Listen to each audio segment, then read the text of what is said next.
Jesus at the Feast of Booths. After this Jesus went about in Galilee. He would not go about in Judea, because the Jews were seeking to kill him. Now the Jews' Feast of Booths was at hand. So his brothers said to him, "Leave here and go to Judea, that your disciples also may see the works you are doing. For no one works in secret if he seeks to be known openly. If you do these things, show yourself to the world." For not even his brothers believed in him. Jesus said to them, "My time has not yet come, but your time is always here. The world cannot hate you, but it hates me because I testify about it that its works are evil. You go up to the feast. I am not going up to this feast, for my time has not yet fully come." After saying this, he remained in Galilee. But after his brothers had gone up to the feast, then he also went up, not publicly but in private. The Jews were looking for him at the feast, and saying, "Where is he?" And there was much muttering about him among the people. While some said, "He is a good man," others said, "No, he is leading the people astray." Yet for fear of the Jews no one spoke openly of him. About the middle of the feast Jesus went up into the temple and began teaching. The Jews therefore marveled, saying, "How is it that this man has learning, when he has never studied?" So Jesus answered them, "My teaching is not mine, but his who sent me.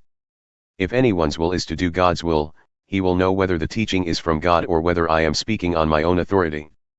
The one who speaks on his own authority seeks his own glory, but the one who seeks the glory of him who sent him is true, and in him there is no falsehood. Has not Moses given you the law? Yet none of you keeps the law. Why do you seek to kill me?"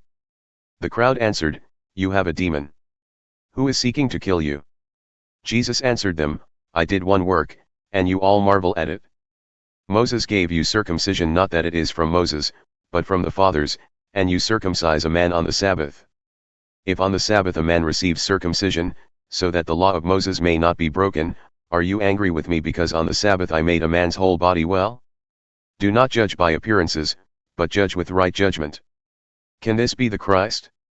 Some of the people of Jerusalem therefore said, "Is not this the man whom they seek to kill? And here he is, speaking openly, and they say nothing to him. Can it be that the authorities really know that this is the Christ? But we know where this man comes from, and when the Christ appears, no one will know where he comes from." So Jesus proclaimed, as he taught in the temple, "You know me, and you know where I come from. But I have not come of my own accord. He who sent me is true, and him you do not know. I know him, for I come from him, and he sent me." So they were seeking to arrest him, but no one laid a hand on him, because his hour had not yet come. Yet many of the people believed in him. They said, "When the Christ appears, will he do more signs than this man has done?" Officers sent to arrest Jesus. The Pharisees heard the crowd muttering these things about him, and the chief priests and Pharisees sent officers to arrest him. Jesus then said, "I will be with you a little longer, and then I am going to him who sent me. You will seek me and you will not find me. Where I am you cannot come." The Jews said to one another, "Where does this man intend to go that we will not find him?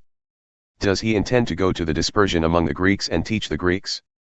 What does he mean by saying, 'You will seek me and you will not find me,' and, 'Where I am you cannot come'? Rivers of living water." On the last day of the feast, the great day, Jesus stood up and cried out, "If anyone thirsts, let him come to me and drink. Whoever believes in me, as the scripture has said, out of his heart will flow rivers of living water."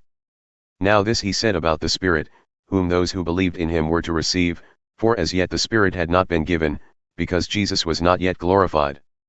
Division among the people. When they heard these words, some of the people said, "This really is the prophet." Others said, "This is the Christ." But some said, "Is the Christ to come from Galilee? Has not the scripture said that the Christ comes from the offspring of David, and comes from Bethlehem, the village where David was?" So there was a division among the people over him. Some of them wanted to arrest him, but no one laid hands on him. The officers then came to the chief priests and Pharisees, who said to them, "Why did you not bring him?" The officers answered, "No one ever spoke like this man." The Pharisees answered them, "Have you also been deceived? Have any of the authorities or the Pharisees believed in him? But this crowd that does not know the law is accursed." Nicodemus, who had gone to him before, and who was one of them, said to them, Does our law judge a man without first giving him a hearing and learning what he does? They replied, Are you from Galilee too? Search and see that no prophet arises from Galilee. The earliest manuscripts do not include chapter 7 verse 53 to chapter 8 verse 11. The woman caught in adultery. They went each to his own house.